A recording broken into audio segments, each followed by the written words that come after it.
देखो Ohm's law, the potential difference V, जो potential difference को V से दिखाते बताया था, across the end of a given metallic wire. Potential difference की बात हो तो एंड दो छोर पे ही तो निकालोगे ना। The potential difference across the end of the two given metallic wire, जो मेटेलिक वायर है उसके दो एंड पे इन एन इलेक्ट्रिक सर्किट, किसमें भाई? सर्किट में, ठीक है। Is directly proportional to the current I। किससे प्रोपोर्शनल होता है? करंट से। डायरेक्टली का संबंध ये है कि एक ये बढ़ेगा तो एक ये बढ़ेगा, और ये घटेगा तो ये घटेगा। तो the potential difference V across the end of a given metallic wire in an electric circuit is directly proportional। क्या है? डायरेक्टली प्रोपोर्शनल किससे? करंट से, फ्लोइंग थ्रू इट। जो उसमें करंट फ्लो करेगा, पोटेंशियल डिफरेंस उससे डायरेक्टली का संबंध रखता है। दोनों या तो एक साथ बढ़ेंगे, दोनों या तो एक साथ घटेंगे। ऐसा कभी नहीं होगा कि करंट बढ़ेगा तो पोटेंशियल घटेगा, इम्पॉसिबल। ये नेचर है ही नहीं। या तो एक साथ बढ़ने का नेचर है या तो एक साथ घटने का नेचर है। डायरेक्टली हमें यही क्या देता है, एक साथ बढ़ो या तो एक साथ घटो। इनवर्सली में होता है, इनवर्सली में एक बढ़ता है एक घटता है। Provided its temperature remains same. ध्यान रखना, ये बात छोटा सा लेकिन बहुत इंपॉर्टेंट है, लिखना पड़ेगा। उस दौरान तापमान क्या होना चाहिए? सेम होना चाहिए। इट्स प्रोवाइडेड इस टेम्परेचर रिमेन्स सेम। आपको टेम्परेचर सेम रखना पड़ेगा, नहीं तो डायरेक्टली और डायरेक्टली नहीं आएगा, फिर तो गड़बड़ हो जाएगा।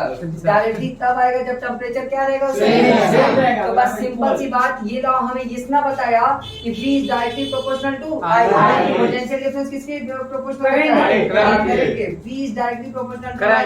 Potential difference is directly proportional to current. अब आप बताओ, जब कभी भी फिजिक्स में डायरेक्टली लगता है ना तो एक कांस्टेंट लगाई जाती है। मैं तुमको बता रहा हूँ, देखो तुम कह रहे हो सर डायरेक्टली हटाइए, इक्वल टू लगाइए, मैं लगा दूंगा इक्वल टू, कोई प्रॉब्लम नहीं है। लेकिन यहाँ पे एक कांस्टेंट जोड़ना पड़ता है। क्या जोड़ना पड़ता है? कांस्टेंट। अब लगेगा डायरेक्टली, अब लगेगा। देखो याद करो, ग्रेविटेशन में नहीं पढ़ाए थे सर, इसमें वो लगाना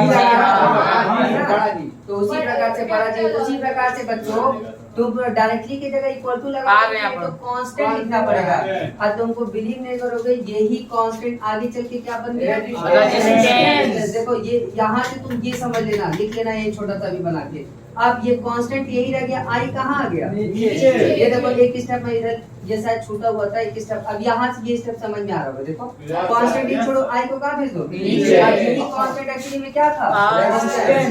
तो देखो ठीक है, हम लोगों ने तो ये रूल बनाया था, लेकिन प्रोपोर्शनलिटी हटाया तो यहाँ पे कांस्टेंट आ गया। ये कांस्टेंट का नाम आगे चल के क्या कहलाया? रेजिस्टेंस। यही छुपी हुई प्रॉपर्टी तार के अंदर पाई जाती है, जो करंट के बहाव का विरोध करती है। करंट के बहाव का क्या करती है? तो देखो कांस्टेंट समझ गया ना, या कांस्टेंट यही रह गया और I कहाँ चला गया? नीचे। अगर रेजिस्टेंस निकालना है तो बस पोटेंशियल डिफरेंस और करंट का डिवाइड कर दो, तो तुम्हें क्या निकल जाएगा? मैं तुमको बोल दूं यार मेरा 60 volt current, sorry potential difference है और 5 एम्पीयर करंट है, बताओ रेजिस्टेंस कितना होगा? 8 यही ना होता है? 12 ओम। हाँ तो तुम बोलोगे सर 12 ओम आपके वायर्स में रेजिस्टेंस क्या हो फ्लो कर रहा है। दैट्स ऑल क्लियर है ना? देखो भाई पोटेंशियल डिफरेंस को V से दिखाओगे, करंट को E से दिखाओगे, क्योंकि इसका ऐसा यूनिट एम्पीयर और इसका वोल्ट है। हां लेकिन दिखाती किससे? करंट को I से, इसको किससे दिखाते हैं? आगे। अब देखो ये चीज तो समझ में आ गया ना, यहाँ लिखा भी हो देखो यहाँ से, ठीक।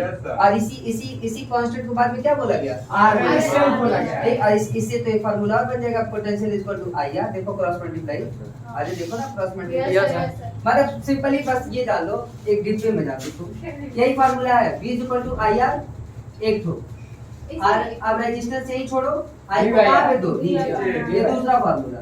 अब रेजिस्टेंस को छोड़े थे ना, I को छोड़ दो, इसको R देख रहे हो? एक फार्मूला, दो फार्मूला, तीन फार्मूला, ये तीनों काम आ जाएंगे किसमें? न्यूमेरिकल सॉल्व करने में। क्वेश्चन के हिसाब से तुम काम करते चलोगे। अगर मान लो IR दिया है, I और R रेजिस्टेंस क्या फट दिए लगा देना। अगर मान लो V और I दिया, R रेजिस्टेंस निकाल देना। अगर मान लो करंट दिया तो भी लगा देना। तीनों का आंसर वही, तीनों का तुम तीनों का यूज कर सकते हो। लेकिन हाँ फंडामेंटल कौन फार्मूला है? ना। और ये कहाँ से पैदा हुआ था? V is proportional I। कौन बताया था? ओम साहब साहब बताए जी। थे। तब ओम साहब जब बताए थे तो हम लोग तो जानते हैं प्रोपोर्शनलिटी हटाने के लिए इक्वल टू Constant, होता है constant, और यहाँ कांस्टेंट का into into I। I। यही कांस्टेंट आगे तक ये है मेरी। यहाँ से पैदा हुआ। V is directly proportional to I, V is equal to constant into I, V is equal to I and V upon I is equal to R upon V। हो गया क्लियर? अब देखो R क्या? R is a constant। R क्या है भाई? Constant। For the given metallic wire, दिए गए metallic wire के लिए R क्या है? Constant है। यही constant जो आ रहा था। Yes, sir। ये R क्या का constant at a given temperature, दिए हुए तापमान में। तापमान चेंज नहीं होना चाहिए, दिए हुए तापमान। हाँ, and is called its resistance। इसी को हम प्यार से क्या बोले? Resistance। इसी R को जिसको आप constant बोलो, यही R क्या बन गया? Resistance बन गया। अच्छा, जल्दी टॉयलेट जल्दी जल्दी। Constant for the given metallic wire at a given temperature it is called a resistance I। अब देखो यहाँ पे जिसको तुम इसे R कर देना, ठीक है? रेजिस्टेंस क्या है?